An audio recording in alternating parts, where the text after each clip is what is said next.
ஆண்டவரே ஆண்டவரே, ஆனா வந்திருக்கிறவர்களுக்கு என்ன தேவை என்பது உங்களுக்கு நல்லா தெரியும் ஏசப்பா. என் தேவன் நீங்க பேசுங்க தகப்பனே. உடைய வார்த்தை வல்லமையோடு, உடைய வார்த்தை அதிகாரத்தோடு, உடைய வார்த்தை கட்டளையோடு கடந்து வரட்டும் ஆண்டவரே. தேவன் நீங்க பேசுங்கப்பா. ஆண்டவரே அடியாலும் ஆண்டவரே இந்த திருப்தியாகி கடந்து போக உதவி செய்ய போல மாற்றி வழி நடத்துங்க. இயேசு கிறிஸ்துவின் மூலம் சொன்ன கேளும் இந்த ஜீவனாலே நல்ல பார்க்க பிதாவே.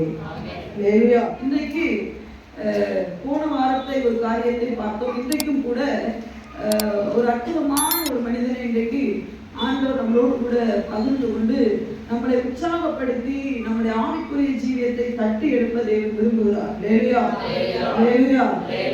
இங்கே ஆண்டவருக்கு தன்னுடைய பணியை செய்ய வசனம் சொல்கிறது, அறுவடை விகுதி ஆட்களோ குறைவு. ஆட்கள் குறைவுன்றதுக்காக யாராலும் தூக்கி அந்த அறுவடை காலத்துக்குள்ள தேவன் வைக்க மாட்டார். ஹல்லேலூயா. அறுவடை விகுதியானா இருக்கு, விளைஞ்சு நிற்கிது அறுவடை காலம். அதற்காக ஆட்கள் தேவைன்றதுக்காக எல்லாரையும் தூக்கி என்ன பண்ண மாட்டாங்க, அறுவடை காலத்துக்குள்ள வைக்க மாட்டாங்க. ஆண்டவருக்கு யார் தேவை? இன்னைக்கு எல்லா பிள்ளைகளும் சொன்னாங்க, அம்மா கூட சொன்னாங்க, எனக்கு அவங்கெல்லாம் ஜெபிச்சிருப்பாங்கன்னு தெரியும் தோணல. இல்லையா, பொட்ட பிள்ளைங்க எழுப்பின்னு பாடணும்னு சொல்லி அவங்கெல்லாம் ஜெபிச்சிருப்பாங்கன்னு தெரியும். இல்லையா, ஆனால் ஆண்டவருக்கு ஆட்கள் தேவை. ஆனால் எப்படிப்பட்ட ஆட்கள் தேவை? இந்த கடைசி நாட்களிலே வந்திருக்கிற உங்களுக்கும் எனக்கும் ஒரு நல்ல அற்புதமான ஒரு செய்தி உண்டு. அறுவடை களத்திலே வேலை செய்ய ஆட்கள் தேவை. இல்லையா, ஆண்டவருக்கு பட்சபாதம் அல்ல. நீங்க படிச்சிருக்கீங்க, படிக்காதவங்க, இல்லைன்னா நீங்க நாலேஜ் உண்டு, நாலேஜ் இல்லை, பணம் உள்ள, அதெல்லாம் ஆண்டவருக்கு தேவையில்லை. ஆண்டவருக்கு எப்படிப்பட்ட ஆட்கள் தேவை? இல்லையா, செய்தியுடைய தலைப்பு என்ன? எபினேசருக்கு தேவை எபத் மலை. இல்லையா, அப்படிப்பட்ட பேரை நீங்க கேட்டிருப்பீங்களான்னு தெரியல. ஒருவேளை சிலருக்கு தெரிந்திருக்கலாம் இந்த எபத் மலைக்கு யார் என்று சொல்லி. இன்றைக்கு நாம் பார்க்கலாம். இல்லையா, எல்லாரும் எடுத்து வைத்துக் கொள்ளலாம். எரேமியா தீர்க்கதரிசியின் புத்தகம். இந்த எபத் மலைக்கு யாரு, இவர் என்ன செய்தார், நாம் என்ன செய்து கொண்டிருக்கிறோம் என்பதை பார்க்கலாம். நிறைய பேருக்கு இந்த பேரே வித்தியாசமா இருக்கும். என்னடா என்னென்னமோ பேர் சொல்றாங்களேன்னு சொல்லி. இல்லையா, வேதத்திலே அறியப்படாத ரகசியமும் உண்டு, அறியப்படாத ஆட்களும் உண்டு. இல்லையா, நிறைய பேருக்கு தாவீதை பத்தி தெரியும். இல்லையா, சவுலை பத்தி தெரியும். இல்லையா, ஆமா, சாராள பத்தி தெரியும். பாருங்க, நாகில பத்தி தெரியும். ஆனா புத்தியுள்ள ஸ்ரீநோத்தி இருக்காங்க, அவங்களுக்கு தெரியல. அது போல இந்த எபத்மலேக்கும் மறைந்து கிடக்கிற ஒரு முத்தை போன்றவர். இவரை குறித்து அதிகமா எழுதலை, ஆனா சிம்பிளான எழுதப்பட்டு இருக்கிறது. பட் ஆனா இஸ் a hero. இல்லையா, இவர் ரொம்ப நல்ல ஹீரோவாக செயல்பட்டார். அந்த மனிதரை குறித்து நாம் தியானிக்கலாம். எரேமியா தீர்க்கதரிசியின் புத்தகம் 38வது அதிகாரம். 38வது அதிகாரம் 11வது வசனத்தை நான் வாசிக்கிறேன். 38, 11, 1928. அப்பொழுது எபத்மலே அந்த மனுஷரை தன்னுடனே கூட்டிக் கொண்டு ராஜாவின் அரண்மனை பொக்கிஷ சாலையின் கீழ் இருந்து அறைக்குள் புகுந்து கிழிந்து போன பணப்புடவைகளையும் கந்தை துணிகளையும் எடுத்துக் கொண்டு போய் அவைகளை கயிறுகளினாலே எரேமியா அண்டைக்கு துறவிலே இறக்கிவிட்டு, எபத்மலே என்னும் அந்த எத்தியோப்பியன் எரேமியாவுடனே கிழிந்து போன இந்த பணம் புடவைகளையும் கந்தைகளையும் உம்முடைய அக்குள்களில் கயிறுகளுக்குள் அடங்க வைத்து போட்டுக்கொள்ளும் என்றான். எரேமியா அப்படியே செய்தான். அப்பொழுது எரேமியாவை கயிறுகளினால் தூக்கி அவனை துறவிலிருந்து எடுத்து விட்டார்கள். எரேமியா காவற்சாலையின் முற்றத்தில் இருந்தான். எரேமியா தீர்க்கதரிசியை குறித்து நம்ம எல்லாருக்கும் நல்லா தெரியும்.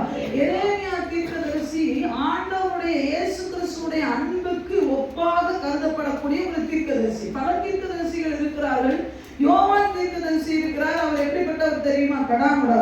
இல்லையா, ஆமா, நீ வச்சுட்டு இருந்தேன்னா, அட்டோ கொண்டாட்டி வச்சுட்டு இருந்தேன்னா சாவேன்னு சொல்லக்கூடிய ஆட்கள். இல்லையா, எலியா ஒரு மாதிரியான தீர்க்கதரிசி, எலிசா ஒரு மாதிரியான தீர்க்கதரிசி. ஆனா எரேமியா தீர்க்கதரிசி புத்தகம் நிறைய பேருக்கு விளங்காது.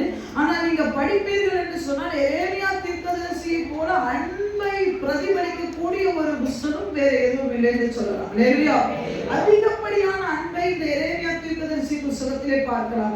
அப்படி எரேமியா தீர்க்கதரிசி இங்கே உள்ள ராஜாக்கள் காலத்திலே அவர் தீர்க்கதரிசனம் சொல்லும் பொழுது அவருடைய வார்த்தை அநேகருக்கு பிடிக்கல. உடனே என்ன பண்ணிட்டாங்கன்னா, அவங்க ராஜா கிட்ட போய் அவர் மேல குற்றம் சாட்டி அவரை தூக்கி என்ன பண்ணிட்டாங்க, ஒரு துறவுக்குள்ள போட்டுட்டாங்க. ஒரு கிணத்துக்குள்ள போட்டுட்டாங்க. அந்த கிணத்துல தண்ணி கிடையாது, உலை, அதாவது சேரும் சகதியுமா இருந்த அந்த கிணத்துக்குள்ள போட்டுட்டாங்க. அப்போ நாம யோசிச்சேன், அப்ப அந்த கிணறு அப்படின்னு சொன்னா இந்த நாட்கள்ல கிணறுனா நம்ம பிள்ளைகளுக்கு தெரியறதே இல்லை. ஏன்னா நாங்களே பார்த்து ரொம்ப வருஷம் ஆயிடுச்சு. இப்போ உள்ள பிள்ளைகளுக்கு தெரியறதும் இல்லை, நம்ம விடுறதும் இல்லை. ஏன்னா நீச்சல் தெரியாம போயிட்டா நான் என்ன பண்றதுன்னு சொல்லி. ஆனா அந்த நாட்கள்ல கிணறு பல ஆழம் உள்ள கிணறு, இப்பவும் அப்படி இருக்கு. அப்படிதான் அப்படிப்பட்ட அந்த ஆழமான கிணத்துக்குள்ள எரேமியாவை தூக்கி போட்டுட்டாங்க. இன்னைக்கு தேவனுடைய வார்த்தை இன்றைக்கு ஆழமான கிணத்துக்குள்ள கிடக்கு. சொல்லுங்க, அது இருக்க வேண்டிய இடம் எங்க தெரியுமா? முற்றத்துல இருக்கணும். சொல்லுங்க, இங்க போட்டிருக்கு ஃபைனலா என்ன போட்டிருக்கு? எரேமியா காவல் சாலை முற்றத்தில் இருந்தான். எரேமியா நகரத்துக்குள்ள இருக்க வேண்டிய ஆள். எரேமியா கிட்ட தேவனுடைய வார்த்தை உண்டு. ஆண்டவர் எரேமியா அழைக்கும் பொழுது நீ என்னத்தை காண்கிறாய் என்று சொன்னார். தேவ பார்வையோடு பார்க்கக்கூடிய எரேமியாக்கள் இன்றைக்கு தேசத்திலே தேவை. உங்க வீட்டுக்கு தேவை. உங்க வீட்டுடைய முற்றத்திலே, உங்களுடைய வீட்டிலே நடுவில் இருக்க வேண்டிய எரேமியாக்கள் இன்னைக்கு நிறைய நேரம் கிணத்துக்குள்ள தூக்கி போட்டுட்டாங்க. அது சத்தமிட்டாலும் கேட்க முடியாத தூரத்திலே போட்டுட்டாங்க. எரேமியா அங்கே பல நாள் என்ன பண்றாரு? அந்த கிணத்துக்குள்ள கிடக்கிறார். அந்த சகதியும் சேருமாய். அவருக்கு ஆகாரம் இல்லை, ஒண்ணும் இல்லை. அவரை பார்க்கறதுக்கு யாருமே இல்லை, அவரை விசாரிக்க யாருமே இல்லை. இன்னைக்கு நிறைய நேரம் இந்த பைபிளை திறந்து படிக்க ஆட்கள் இல்லை.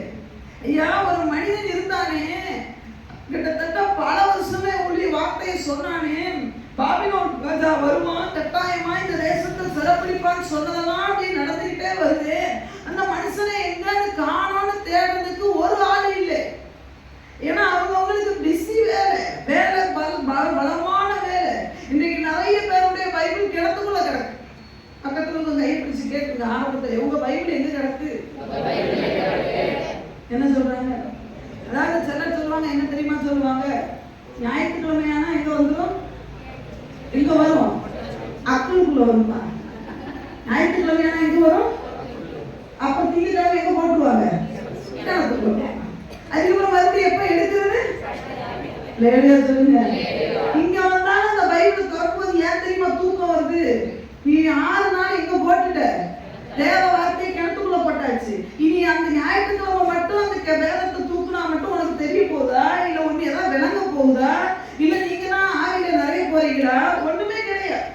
சொல்லுங்க, இந்த கிணத்துக்குள்ள கிடக்கிற சகதிக்குள்ள புதைந்து போய் இந்த வார்த்தையை சொல்ல முடியாதபடிக்கு இருக்கிற இந்த எரேமியாவை தூக்கக்கூடிய ஒரு எவத்மலேக்குகள் இன்றைக்கு தேசத்துக்கு, சபைக்கு, நம்முடைய பகுதிவாழ் மக்களுக்கு தேவை. சொல்லுங்க, நம்மளுடைய அட்ரஸ் கொடுத்திருக்கு எத்தியோப்பியன். எத்தியோப்பியர்கள் எப்படி இருப்பாங்க? நல்ல கலரா இருப்பாங்களா? எப்படி இருப்பாங்க? சும்மா கருப்பு. ஆண்டவரே சொல்லியிருக்கிற எத்தியோப்பியன் தன் நிறத்தை மாற்ற முடியுமா? மாற்ற முடியாது. அவன் அவ்வளவு கருப்பு. அவனோட கலர் நீங்க வந்து என்னது சொல்லி பேரம்பொழி போட்டாலும் அவங்க கலர் என்ன பண்ணாது? மாற கருப்பு தான். அவன் பயங்கர கருப்பு. அப்படிப்பட்ட எத்தியோப்பியன் இவன் ஒரு யூதன் கிடையாது.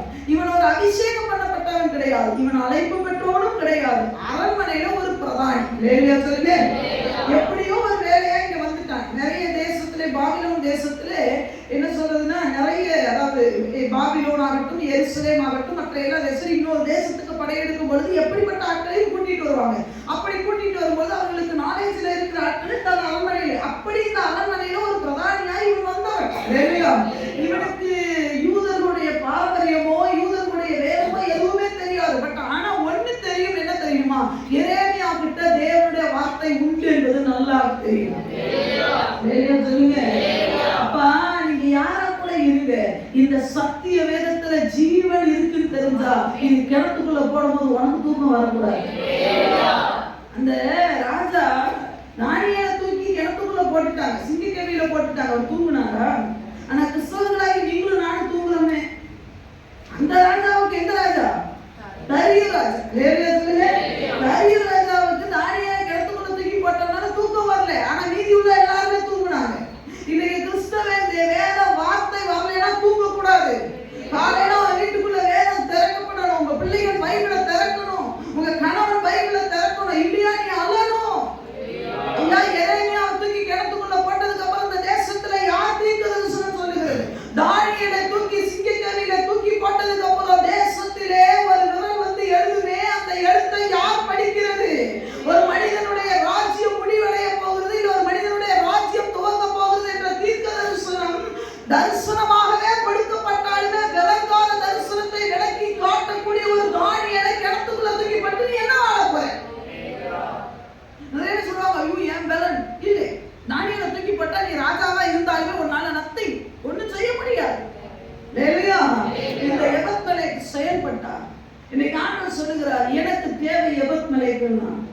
நீ கலரா இருக்கணும், அழகா இருக்கணும், நாலேஜா இருக்கணும், நீ பணத்தோட இருக்கணும், நீ பயங்கரமா இருக்கணும், உன் பணம் உன்னோட நாசமா போறதுன்னு சொல்லிட்டாங்க பேரு. தேவனுக்கு பணம் தேவையில்லை. அதுக்காக நீ வேலைக்கு போக வேணாம், படிக்க வேணாம்னு அர்த்தம் இல்லை. தவறாக எதையுமே புரிந்து கொள்ளக்கூடாது. ஆண்டவருக்கு தேவை என்ன தெரியுமா? செயல்படக்கூடிய எபத்மலேக்கு. எப்படி எரேமியாவை தூக்கி விட்டார், அவருடைய சூழ்நிலை என்ன, இன்னைக்கு நாம் அதை பார்க்க போகிறோம். முதலாவது 34வது அதிகாரம் 1வது வசனத்தை வாசிக்கலாம். 34 இவர் எந்த சூழ்நிலையில எரேமியாவுக்கு உதவி செய்தார் என்று சொல்லி நம்ம பார்க்கலாம். 34வது அதிகாரம் 1வது வசனத்தை வாசிக்கிறேன். பாபிலோன் ராஜாவாகிய நேபுகாத்நேச்சாரும் அவனுடைய சர்வ சேனையும் அவன் ஆளுகைக்குட்பட்ட பூமியின் சகல ராஜ்யங்களும் சகல ஜனங்களும் எருசலேமுக்கும் அதை சேர்ந்த சகல பட்டணங்களுக்கும் விரோதமாக யுத்தம் பண்ணுகையில். சொல்லுங்க. போட்டுக்கேனவா நேபுகாத்நேச்சார் அவனுடைய சர்வ சேனை அவன் ஆளுகைக்குட்பட்ட, அவன் எந்த ராஜ்யத்தை அடிமைப்படுத்தி வச்சிருக்கானோ அவனுடைய ஆளுகைக்குட்பட்ட எல்லா ஜனங்களும் எல்லா ராஜாக்களும் சேர்ந்து இப்ப எதை முற்றுகை போட்டிருக்காங்க? எருசலேமை முற்றுகை போட்டிருக்காங்க. எருசலேம் இப்படிப்பட்ட ஒரு சிட்டின்னு வச்சுக்கோங்க. சுத்தி இந்த எருசலேமை ரவுண்ட் பண்ணிட்டான் பாபிலோன் ராஜா. அந்த நாட்களிலே பாபிலோன் ஒரு பெரிய இருக்கிற பூமியில இருக்கிற சகல ராஜ்யங்களிலுமே பாபிலோன் சிறந்திருந்து. ஆண்டவரே சொல்றார், பாபிலோன் கையில நான் கொடுத்துட்டேன்னு சொல்லிட்டார். அப்படி அந்த பாபிலோன் ராஜா எருசலேமை சுத்தி சிறைப்பிடித்து வைத்திருக்கிறான், அட்டாக் பண்ணிட்டு இருக்கிறான். எப்ப இதை அழிக்கலாம் என்று சொல்லி முற்றுகை போட்டாச்சு. அதனால வெளியே இருந்து யாரும் உள்ள வரவும் முடியாது, உள்ள இருக்கிற ஆள் என்ன பண்ண முடியாது, வெளியே போகவும் முடியாது. நல்லா யோசிக்கணும், சிச்சுவேஷனை புரிஞ்சுக்கணும். இன்னைக்கு நம்ம நினைக்கிறோம் என்னன்னா, என்னால செயல்பட முடியல சிஸ்டர், என் சூழ்நிலை உங்களுக்கு தெரியாது, நான் ஆண்டவருக்காக வாழணும்னு நினைக்கிறேன், எனக்கு எவ்வளவு போராட்டம். ஆண்டவர் சொல்லுகிறார், எபத்மலேக்கை கொஞ்சம் யோசிப்பார். அவன் இருந்த பட்டணத்துக்கு எருசலேமுக்குள்ளதான் அவனும் இருக்கிறார். எருசலேமுக்குள்ளே அந்த ராஜ்யபாரத்தில் ஒரு பிரதானியா இருக்கும் பொழுது எருசலேமை சுத்தி எதிரிகள் என்ன பண்ணிட்டாங்க? ரவுண்ட் பண்ணிட்டாங்க. இனி இந்த எருசலேம் என்ன பண்ணாது? காப்பாற்றப்படாது. தீர்க்கதரிசனம் என்ன வருது தெரியுமா? கட்டாயம் பாபிலோன் ராஜா எருசலேமை சிறைபிடிப்பார். அதுல மாற்று கருத்து எதுவுமே இல்லை என்று சொல்லி அதுக்கு தகுந்த மாதிரி எருசலேமை சேனைகள் சூழ்ந்து இருந்து கொண்டே இருக்கிறது. முதல்ல சூழ்ந்து இருக்கு. 38வது அதிகாரத்திலே 9வது வசனத்தை வாசிச்சீங்கன்னா 38:9 ராஜாவாகிய ஆண்டவனே, இந்த புருஷர் எரேமியா தீர்க்கதரிசியை துறவிலே போட்டு செய்தது எல்லாம் தகாத செயல். எபத்மலேக்கே சொல்லுகிறான், அவன் இருக்கிற இடத்திலே பட்டினியினால் சாவானே, இனி நகரத்திலே என்ன இல்லை? அப்பம் இல்லை. சொல்லுங்க. டோட்டலி எருசலேம் நகரம் முழுவதும் பஞ்சம். சொல்லுங்க. பஞ்சம் இருந்ததுன்னா கொள்ளை நோய் வந்துடும். ஆமா, ஒரு தேசத்திலே ஒரு பஞ்சம் இருந்ததுன்னா அந்த கொள்ளை நோய், இந்த பஞ்சத்தினாலே அடிதடி, இந்த பஞ்சத்தினாலே அன்பு குறைகிறது, இந்த பஞ்சத்தினாலே வைராக்கியம், இந்த பஞ்சத்தினாலே என்னது கொடுமை, கொலை, இதெல்லாம் தேசத்துக்குள்ள இருக்கு. அதுக்குள்ளதான் இந்த எரேமியா இருக்கிறார். இந்த பஞ்சம் எதனால வெளியே சரம் பண்ணியிருக்கான் பார்த்தீங்கன்னா, அந்த பாபிலோன் ராஜாவினாலதான். இந்த சூழ்நிலையில தான் இவன் அரண்மனையில உட்கார்ந்து இருக்கிறான். ஒருவேளை இவனுக்கு அரண்மனையில இருக்கிறனால ஒருவேளை ஆகாரம் இருந்திருக்கலாம், மேபி இருந்திருக்கலாம். பட் ஆனா இவன் பிரதானியா இருக்கும் பொழுது ஒரு காட்சியை இவன் கண்ணாடி பார்க்கிறான். என்ன பார்க்கிறான்? அரண்மனையில இருக்கிற சில அதிகாரம் படைத்தவர்கள் எல்லாரும் சேர்ந்து எரேமியாவை தூக்கி கிணத்துக்குள்ளே போடுகிறதை பார்க்கும் பொழுது இவனால சும்மா இருக்க முடியல. இதை யோசிச்சு பார்த்தேன், டீப்பா யோசிச்சு பார்த்தேன். பட்டணத்தை சுற்றி எதிரிகள் என்ன பண்ணிட்டாங்க? சரம் பண்ணிட்டாங்க. எதிரிகள் இன்னும் கொஞ்ச காலம் தான் இருக்க போது டெஃபினட்டா அவன் என்ன பண்ணுவான்? உடைச்சு உள்ள வந்தது நிச்சயமா இருக்கு. பாக்குற கண் எதிரே இது நடக்குது. பஞ்சம் பேர தேசத்துல இருக்கு. அப்போ நான் யோசிச்சேன், ஆண்டு கேட்டா நீனா என்ன செய்வ? ஒரு சாதாரண மனுஷன் என்ன தெரியுமா செய்வான்? பதுங்கு குழியில போய் பதுங்கணும்னு நினைப்பான். ஃபேக்ட் என்ன? எதிரி உள்ள வர போறான், நம்ம அழிய போறோம், பஞ்சம் வேற ஜாஸ்தியா இருக்கு. அதனால ஒண்ணு பதுங்கணும்னு நினைப்பான், இல்லைன்னா இந்த ஏரியா விட்டு தப்பிச்சு வேற எங்கேயாவது போறோம். ஏதாவது தப்பிக்க வழி இருக்கா? ஏன்னா உள்ள இருக்கிறவன் சரிக்கிற, உள்ள பஞ்சம், வெளியவா என்ன இருக்கு? பயங்கரமான போராட்டம். எதிரி ஒண்ணு பதுங்கணும், இல்லைன்னா தப்பிக்கணும், இல்லைன்னா சரண்டர் ஆகணும். என்ன பண்ணணும்? கையை உயர்த்திடணும். நான் என்ன பண்றேன்? நான் உனக்கு அடிமையாயிடுறேன், அடிப்பணிந்து விடுகிறேன். ஆனா இந்த எபத்மலேக்கு இந்த மூணையுமே செய்யறேன். பதுங்கவும் இல்லை, தப்பிக்கணும். ஒரு பிரதானி தானே, இவன் பிரதானி தப்பிக்க முடிச்சிருப்பான். முடிஞ்சிருக்காதான், டெஃபினட்டா முடிஞ்சிடும். இல்லையா? இன்னொன்னு என்னன்னா, இவன் சாதாரண ஒரு நபர் அல்ல, இவன் ஒரு பிரதானி. சோ எதிரியுடைய கேம்புக்கு போய் நான் அவங்க கிட்ட சரண்டர் ஆயிட்டேன்னு சொன்னா அவங்க அக்செப்ட் பண்ணிப்பாங்க. இல்லையா? ஒரு ராணுவ வீரன் போய் எதிரிய கிட்ட போய் நான் சரண்டர் ஆயிட்டேன்னு சொன்னா அவங்களுடைய டேலண்ட் அவங்க யூஸ் பண்ணிப்பாங்க. தானியேலையும் அவருடைய சகோதர சிநேகிதர்களையும் பாபிலோன் ராஜா பிடிச்சிட்டு வந்து கொலை செய்யல. அவங்களோட டேலண்டான ஆட்கள் தனக்கு யூஸ் பண்ண வச்சுக்கிட்டா. சோ இந்த பிரதானி நினைச்சிருந்தாருன்னா, இந்த எபத்மலேக்கு நினைச்சிருந்தாருன்னா, தன்னை தப்பித்துக் கொள்ள, தன்னை காப்பாற்றிக் கொள்ள எதிரியின் இடத்துல போய் சரண்டர் ஆயிருக்கலாம், இல்லை பதுங்கி இருக்கலாம். இல்லை என்று சொன்னால் அவன் ஒரு பிரதானி, டெஃபினட்டா இந்த ஏரியாவிலிருந்து தப்பிக்கக்கூடிய ஒரு வழி அவனுக்கு தெரிஞ்சிருக்கும். ஆனா இந்த மூணையுமே அவன் செய்யவில்லை. இன்னைக்கு கிறிஸ்தவங்க பதுங்க ஆரம்பிச்சுட்டாங்க. இன்னைக்கு தேவ பிள்ளைகள் வசனத்தை எடுத்த உடனே பதுங்கு குழி எங்க இருக்குன்னு பாக்குறாங்க. ஆண்டவர் சொல்றாரு, சமாதான காலத்திலேயே ஓடி ஒளியாங்க. குதிரை வீரர் மனுஷனோட ஓட போதே முடியலையே, நீ குதிரை வீரரோட எப்படி ஓடுவ? உன் போராட்டம் ஒரு போராட்டமே இல்லை. சும்மா சின்ன காய்ச்சல் வந்ததுன்னா கட்டுல ஏறி படுக்கிற பாத்தியா, உன்னை எப்படி தேவன் எடுத்து பயன்படுத்துவா? லேலியா சொல்லுங்க. லேலியா சின்ன பிரச்சனைக்கே போய் படுத்து கிடக்குறீங்க. உன் வாழ்க்கையில இப்படிப்பட்ட ஒரு பஞ்சம் சரலாயிடுச்சுன்னா நீ பதுங்கு குழியில படுக்க மாட்டான், இவன் கல்லறையே தோண்டி படுத்துருவான். என்ன உண்டே உண்டா இல்லையா? ஒரு சின்ன பிரச்சனைக்கு இவன் ஆகாப்புல வந்தான். ஆகாப் என்ன தெரியுமா? இவன் பெரிய அரசன். பெரிய அரசன். இவனுக்கு தேசமெல்லாம் இவனுக்கு சொன்னா பக்கத்துல இருக்க நாபாத்து நிலத்தை தருவேன்னு சொல்லிட்டு போய் மூச்சு திருப்பிட்டு கட்டுல சோத்து நான் படுத்துக்கிறேன். இவனுக்கு ராஜமுடி தேவையா? இல்ல அந்த ராஜா அந்த சரசுல அந்த என்ன சொல்லுவாங்க, கிரீடம் தேவையாப்பா? நீ ஒரு நிலத்தை தரவே மூச்சு தூக்கிட்டு போய் படுத்து கிடக்கிறேன். உனக்கு புத்தி இருக்கா? நீ போக வேண்டிய தூரம் எவ்வளவு பெரிய தூரம், நீ செயல்பட வேண்டியது எவ்வளவு பெரிய. ஐயா, உன் கண்ணுக்கு முன்னாடி எரேமியா தூக்கி போடுறாங்க. உனக்கோ என்ன தெரியுமா? அவனோட திராட்சை தோட்டம் தான் வேணும் நிக்கிறியே. உனக்கு புத்தி எங்க இருக்கா? கேட்க தோணுதா இல்லையா? நீங்க என்ன கேட்பீங்களா இல்லையா? எப்பா உன்னை பிரதானியா எடுத்து வச்சிருந்தாங்க. உன்னை அழிக்கணும்னா என்னைக்கோ தேவன் அழிச்சிருக்கலாம். நீயோ ஒரு எத்தியோப்பியன், நீ அபிஷேகம் பண்ணப்பட்டவன் கிடையாது. எரேமியா அபிஷேகம் பண்ணப்பட்டார். நல்லா புரிஞ்சுக்கணும் விசுவாசிகளே. நிறைய ஆண்டவர் அதான் சொல்றாரு, நிறைய கடைசி நாட்கள்ல முந்தினோர் பிந்தினோரா போயிடுவான், பிந்தினோர் முந்தினோரா வந்துருவான். எங்க எருசலேம்ல ஒரு ஆள் இல்லையா? எருசலேம்ல ஒரு யூதர் இல்லையா? எரேமியாவை தூக்கி உள்ள போட்டுருக்காங்களே, இந்த எரேமியாவை காணோம்னு சொல்லி பார்க்கிறதுக்கு ஒரு யூதர் எழுப்பல. ஆனா ஒரு கருத்த எத்தியோப்பியன் எழுப்பி நிற்கிறான். அவன்கிட்ட போய் விசாரிச்சு சொல்லி பண்ணி பதுங்கல, உன் உயிரை காப்பாத்த ஓடல, உன் வாழ்க்கையை பார்க்க நீ ஓடல. அவன் சொல்றான், இல்ல என் உயிர் காப்பாற்றப்படணும்னா கிணத்துக்குள்ள இருக்கிற எரேமியா வெளியே வரணும். நான் பதுங்குறனால காப்பாற்றப்பட மாட்டேன். ஐயா, இந்த வேதம் வெளியே வந்தாதான் நான் காப்பாற்றவே போடுவேன். இந்த வேதம் வெளியே வரணும், உன் வீட்டுக்குள்ள ஒழிக்கணும். இந்த வேதம் உன்னை எச்சரிக்கணும், இந்த வேதம் உன்னோட பேசணும், இந்த வேதம் உன்னை கடிந்து கொள்ளணும். இது உள்ள கிடந்துட்டு நான் பதுங்கு குழியில போய் பதுங்கினாலும், தப்பிக்க ஓடுனாலும், பாபிலோனுக்கே போனாலும் நான் பிரதானி தான், என்ன வச்சிருக்க மாட்டான். பதுங்குறேன்.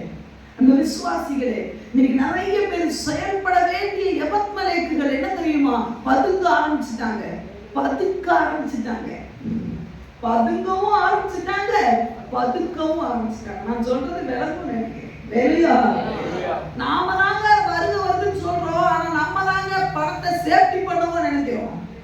வருது நம்ம தானே சொல்றோம், ஏசு சீக்கிரம் வரப்போற நம்ம தானே சொல்றோம். ஆனா ஏழைகளுக்கு கொடுக்க சொல்லுங்க பார்க்கலாம், நமக்கு முடியாது. தசம பாகத்தை கொடுக்க சொல்லுங்க, நம்மளால நம்ம பதுக்க ஆரம்பிச்சுட்டான் கிறிஸ்தவன், திருட ஆரம்பிச்சுட்டான் கிறிஸ்தவன்.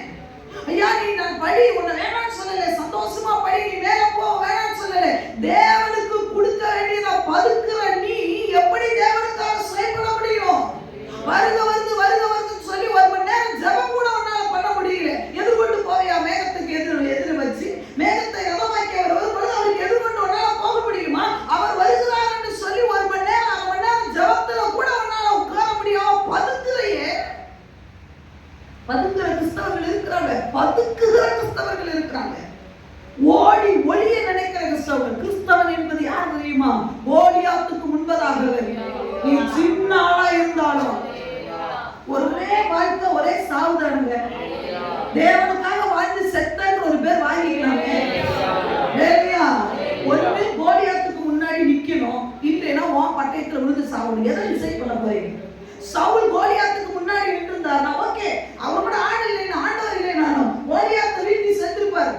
ராஜ மரியாதையோட அடக்கம் பண்ணியிருப்பாங்க.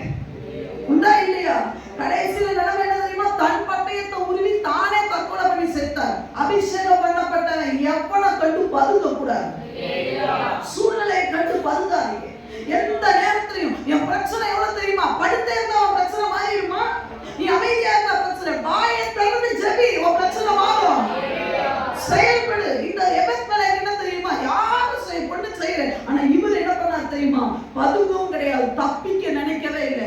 எருசலேமை விட்டு போனா போதுன்னு நினைக்கல. ஏன் தெரியுமா? எருசலேம் என்பது அப்பத்தின் வீடு. அங்கதான் எரேமியா இருக்கிறார். எரேமியா இருக்கிற இடம் தான் எனக்கு ஒரு பாதுகாப்பு. நான் எரேமியா என்பது யாரும் சொல்லுகிறேன்னு உங்களுக்கு நல்லா தெரியும்.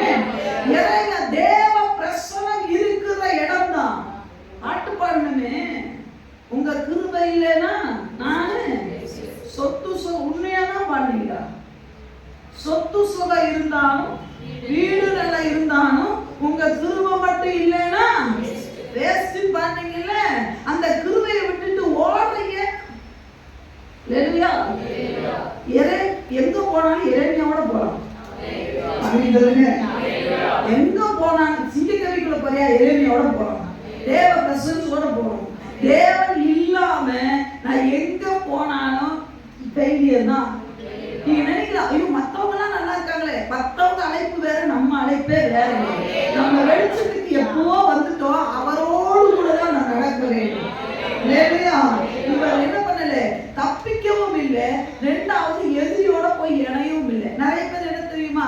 எதுக்கு பிரச்சனை, அவன் தான் வருவான்னு தெரியுதுல, அவன் கூட போய் ஐயா எரேமியாவை தூக்கி விடாம நீ எதிரியோட போய் இணையவும் கூடாது. எரேமியா உள்ள இருந்து சொல்லிக்கிட்டே இருந்தார், டேய் பாபிலோன் ராஜாட்ட சரண், கையை தூக்கி. எரேமியா போய் கை தூக்குனாரா? நம்ம பணி முடிகிற வரைக்கும் நம்ம எங்கேயும் என்ன பண்ணக்கூடாது, எவனுக்குமே அடிபடிய கூடாது. நிறைய நேரம் நம்மள விசுவாசம் விரட்டுவான், நீ வந்து அடி பண்ணியாத, என் வேலை இங்க ஒண்ணு நடக்கணும், நான் எரேமியாவை மேல தூக்கி விடணும். இந்த எரேமியா இன்னும் தீர்க்கதரிசனம் சொல்ல வேண்டியது இருக்கிறது. இந்த எரேமியா இன்னும் ராஜாக்களுக்கு முன்பதாக நிற்க வேண்டியது இருக்கு. அவனுக்கு ஒரு கயிறை கொடுத்து நான் தூக்கணும்னா நான் செயல்பட வேண்டும் என்பதை அறிந்த சூழ்நிலைகளை கண்டு தேசம் எங்கும் சுற்றிலும் எதிரிகள் சரம் பண்ணிட்டாங்க. ஆனா பயப்படலை இந்த எபத்மேலே. சூழ்நிலையை கண்டு ஒதுக்காத எபத்மேலேக்கு தேவனுக்கு தேவை. இன்னைக்கு நிறைய பேர் சூழ்நிலை கண்டு ஒதுங்கிடுறான். ஊழியத்தை விட்டு ஒதுங்குகிறது, சபையை விட்டு ஒதுங்குகிறது, சபை கூடுதலை விட்டு ஒதுங்குகிறது. நீ எபத்மேலே பக்கத்துல நிக்க முடியாதுப்பா. சூழ்நிலை மோசமா இருக்கும். சூழ்நிலை மோசமா இருக்கிற தருணங்களில் எல்லாம் ஜெயிச்சவங்க தான் வீரர்களாக வேதத்தில் எழுதப்பட்டிருக்கு. நிறைய பேர் சொல்றாங்க சூழ்நிலை மாறட்டும், ஆண்டவருக்காக செயல்படுறேன். என் பிரச்சனை மாறட்டும், அதுக்கப்புறம் நான் ஆண்டவருக்காக வரவே வாய்ப்பு இல்லைங்க, வரவே முடியாது. சொல்லுங்க, கோலியாத்து போட்டுவோம், அதுக்கப்புறம் நான் கூழாங்கல்ல எடுக்கிறேன், நான் அதுக்கப்புறம் உனக்கு எதுக்கு கூழாங்கல்? புரியுதா இல்லையா? கோலியாத்து நீங்க என்ன சொல்றீங்க? விளங்குதா? முடிச்சுதான் இருக்கீங்களா? சொல்லுங்க, கோலியாத்து சாவட்டும், அப்புறம் நான் போய் ஆத்துல போய் கூழாங்கல்ல எடுக்கிறேன்னு சொன்னா ஆண்டவர் கேட்பாரு, கோலியாத்து செத்ததுக்கு அப்புறம் ஆத்துக்கு நீ ஏன் போன கூழாங்கல்ல நான் ஏன் உனக்கு தரணும்? சில சொல்லுவாங்க, இந்த ஒரு விஷயம் இருக்கு, அது முடிச்ச பிறகு ஜோம் பண்றேன். அது முடியறதுக்கு தான் ஜெபமே பண்ண சொல்றாங்க. ஐயா கோலியாத்தை முடிக்கிறதுக்கு தான் கூழாங்கல் வேணும். ஆனா நீ சொல்ற கோலியாத்தை முடிச்சதுக்கு அப்புறம் நான் ஜோம் பண்றேன். நான் சொல்ற என்ன அதனால யூஸ், என்ன அதனால உபயோகம்? வாழ்க்கை முழுசு நீ போராடினாலும் நீ ஆத்துக்கு போறதும் இல்ல, கோலியாத்துல போறதும் இல்ல, கூழாங்கல் எடுக்க போறதும் இல்ல. குறிப்பிட்ட காலம் பார்ப்பாரு, நான் சில ஆளா பள்ளி ஒண்ணு நவுத்திட்டு அந்த இடத்துக்கு வேற ஆளை கொண்டு வந்துருவாரு.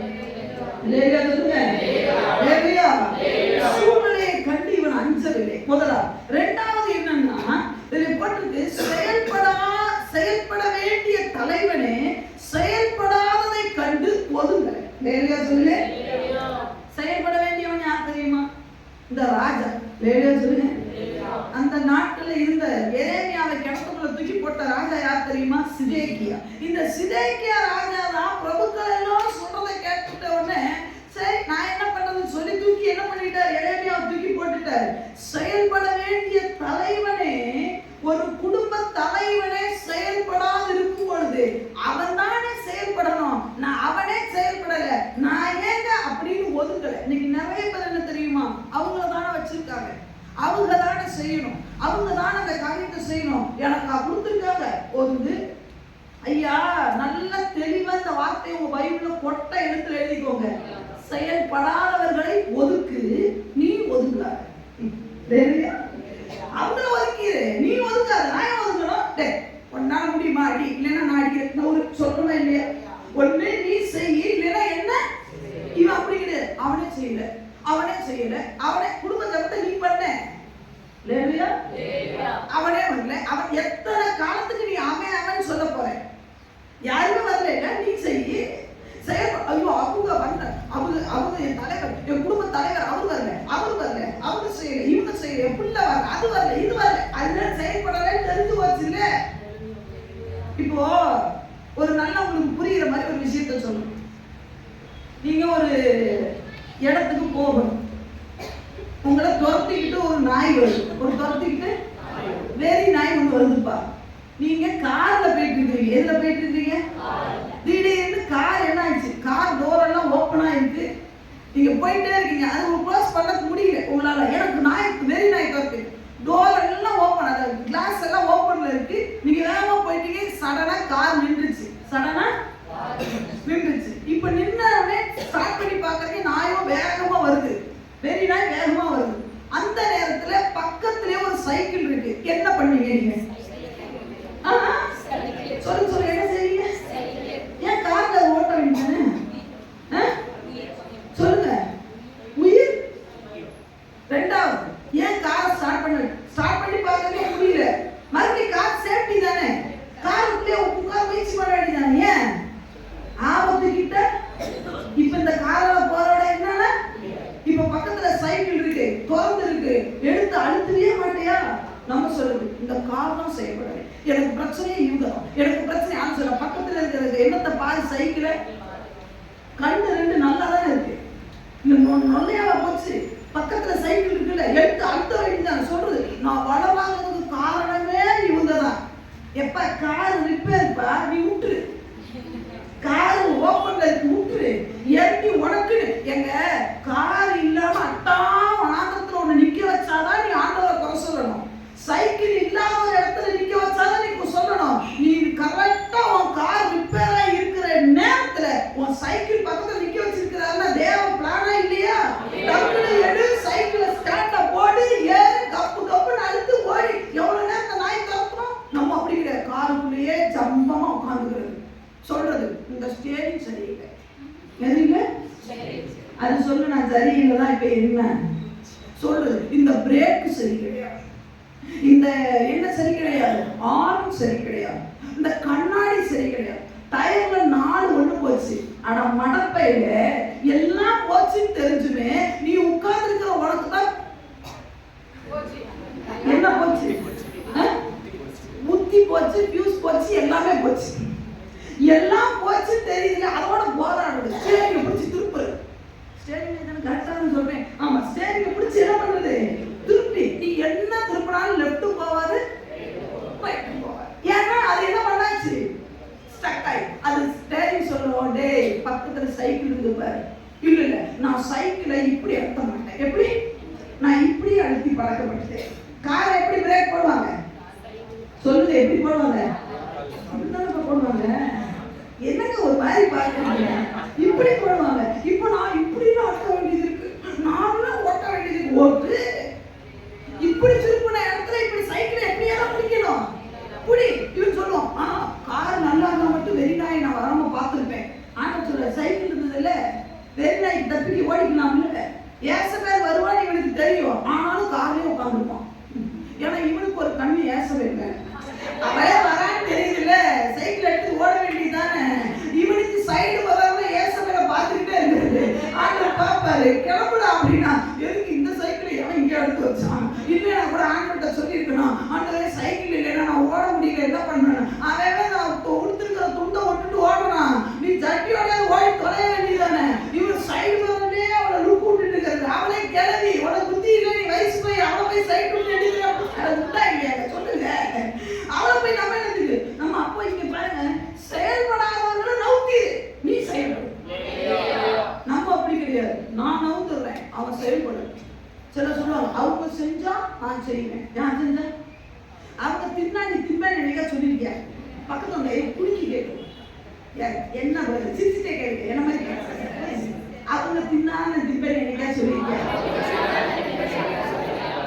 எத்தனை மூட்டை அரிசி காலி பண்ணிருக்கீங்க. உங்க கோபத்தை மூட்டை அரிசியில காட்டுங்க பார்க்கலாம்.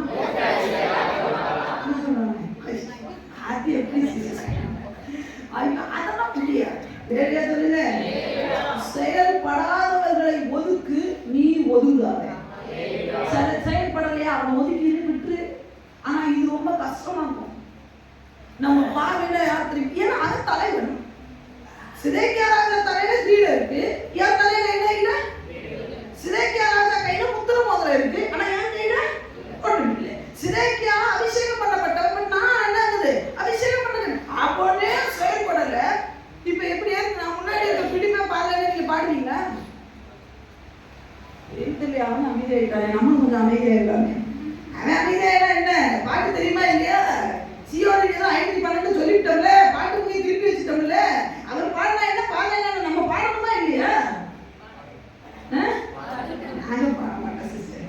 நீங்க கொயரை நிப்பாட்டுங்க இல்ல கயரை நிப்பாட்டுங்க, கயிறை கட்டி கழுத்துல போட்டா கூட நாங்க என்ன பண்ண மாட்டோம். செயல்படாதவர்களை ஒதுக்கு, நீ ஒதுங்க கூடாது.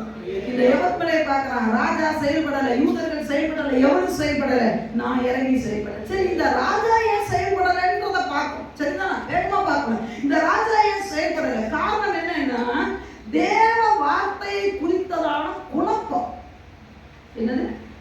ஏன் ஒரு ராஜா செயல்படல? இங்க பாருங்க, எரேமியா தீர்க்கதரிசி புத்தகத்துல 27வது அதிகாரம் 27:2 ஒருத்தர் வாசிங்க, 28:10-11 வாசிங்க. 27:2 ஒருத்தர் எடுத்துக்கோங்க, 28:10-11 ஒருத்தர் வாசிங்க. கர்த்தர் எரேமியாவை நோக்கி, நீ உனக்கு கயிறுகளையும் நுகங்களையும் உண்டு பண்ணி, அவைகளை உன் கழுத்திலே பூட்டிக்கொண்டு, அவைகளை எருசலேமுக்கு சிதேக்கியா ராஜாவினிடத்தில் வரும் ஸ்தானாதிபதிகள் கையிலே ஏதோமின் ராஜாவுக்கும் மோவாபின் ராஜாவுக்கும் அம்மோன் புத்திரரின் ராஜாவுக்கும் தீருவின் ராஜாவுக்கும் சீதோனின் ராஜாவுக்கும் அனுப்பி அவர்கள் தங்கள் எஜமான்களுக்கு சொல்லும்படிக்கு. நல்லா கவனிக்கிற ஆண்டவர் இங்கே சொல்லக்கூடிய அர்த்தம் நாம் வேகமா போனா இதுல போடப்பட்டு இருக்கிறது நுகத்தை. லேடியா சொல்லுங்க, என்ன நுகம் தெரியுமா? கயிறுகளையும் நுகங்களையும். மர நுகத்தை எரேமியாவுடைய கழுத்துல தேவன் போட சொல்லுகிறார். போட்டுட்டு ராஜா கிட்ட போய் சொல்லு, இப்படி பாபிலோன் ராஜாவுடைய நுகத்தை உன் கழுத்திலே நான் போட்டேன்னு சொல்லி எரேமியா தீர்க்கதரிசனம் சொல்லுகிறார். இப்ப இந்த வார்த்தையை சிதேக்கியா ராஜா கேட்கிறார். ஐயோ, அப்போ ஆண்டவர் வந்து சரண்டராக சொல்றார். அப்ப சரண்டராக அந்த நுகத்தை மேல இது கடினமான நுகம் இல்லை, மர நுகத்தை தான் போட்டிருக்கேன், உன் நுகத்தை கழுத்தை பூத்துருப்பா அப்படின்னு சொல்லி சொல்லும் பொழுது இப்ப ஆப்போசிட்டா ஒன்று வருது பாருங்க. 28வது அதிகாரம் 10வது வசனத்திலே, அப்பொழுது அனனியா என்கிற தீர்க்கதரிசி எரேமியா தீர்க்கதரிசி கழுத்திலிருந்து நுகத்தை எடுத்து அதை உடைத்து போட்டான். போட்டது மாத்திரமில்லை சொல்லுகிறது, பின்பு அனனியா சகல ஜனங்களுக்கு முன்பதாக இந்த பிரகாரமாக 2 வருஷ காலத்திலே பாபிலோன் ராஜாவின் நேபுகாத்நேச்சாருடைய நுகத்தை என்ன பண்ணுறேன், முறிப்பேன் என்று கர்த்தர் சொல்கிறார். இப்போ இவனுக்கு கன்ஃபியூஸ் ஆகி போச்சு. சிதேக்கியா சொல்றாரு நுகத்தை போடுவேன், இவன் சொல்றான் நுகத்தை உடைப்பேன்னு சொல்லி. இப்ப நான் என்ன கேட்கணும்? என்னைக்குமே ஆண்டுடைய வார்த்தை கன்ஃபியூஸ் ஆகக்கூடாதுங்க. ஒன்ஸ் ஆண்டோட ஒரு நல்ல அபிஷேகம் பண்ணப்பட்டவனா இருப்பான் என்று சொன்னால் அவன் ஏன் செயல்படாதது காரணம் தெரியுமா? தேவ வார்த்தைக்கு ஆப்ஷன் வைக்க கூடாது. சிலர் ஊழியக்காரன்ட்டையும் கேட்பான், மற்றபடி இன்னொரு ஆள்கிட்டையும் போய் கேட்பான்.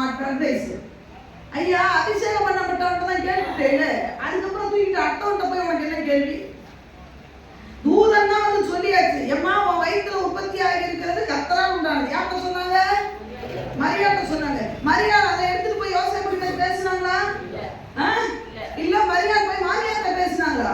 இல்ல மரியாதை போய் அந்த தேசத்துல இருக்கிறவங்க நல்ல என்னது நர்ஸ் பொண்ணுகிட்ட போய் எம்மா என் வயிற்றுல உண்மையாக கர்ப்பம் உண்டாயிருக்கான்னு கேட்டாங்க. தூதனை சொன்னதுக்கு அப்புறம் கூட்டிட்டு போற வழியை பார்த்துட்டு போய் எலிசபெத் கிட்ட போய் அண்டர் பண்ணி அடங்கிடணும். நம்ம அப்படி கிடையாது. இது தேவன் தான் பேசினாரு, அவன் போய் சொல்லுவா. இதெல்லாம் நடக்கிற சாத்தியம் இல்லை.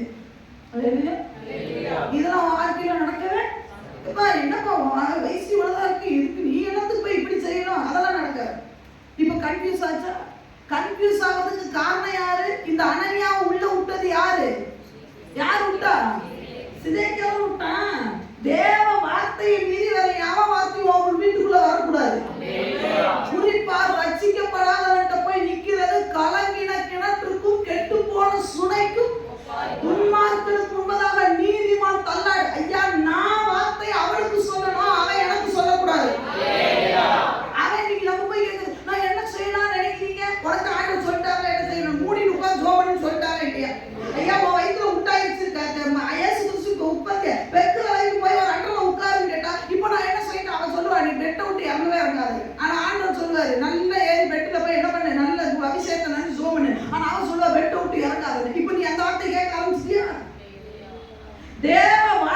வந்துச்சுன்னா அதை பக்கத்துல இருக்கிற விசுவாசிகிட்ட கூட என்ன பண்ணக்கூடாது தெரியுமா? கலந்து ஆலோசிக்க கூடாது.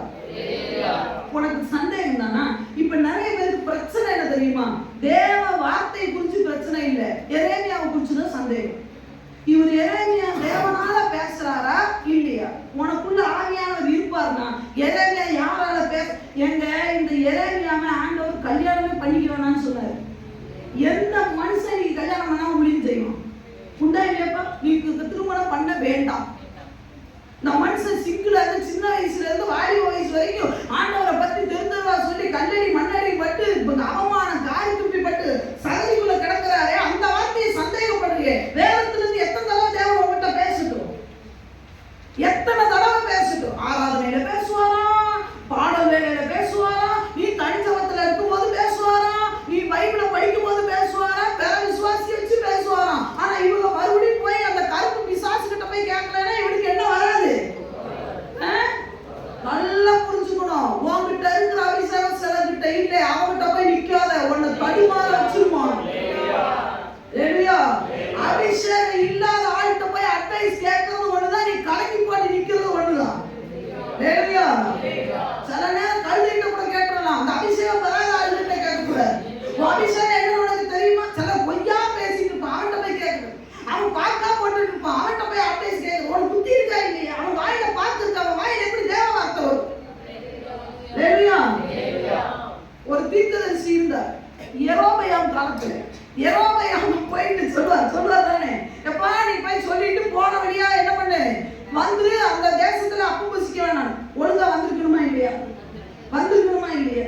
இவர் வந்துட்டு இருக்கும் போது ஒரு மரத்துக்கு கீழே உட்கார்ந்து சாப்பிட்டு இருக்கிறார். அங்கிருந்து ஒரு கிழவன் வந்தான். என்னோடு தேவன் இப்போதான் பேசினார், உன்னை இந்த ஸ்தலத்துக்கு கூட்டிட்டு போகணும்னு சொன்னார். முடிஞ்சு வச்சா இடையில உன்னை உட்கார்ந்து சாப்பிட சொன்னான்.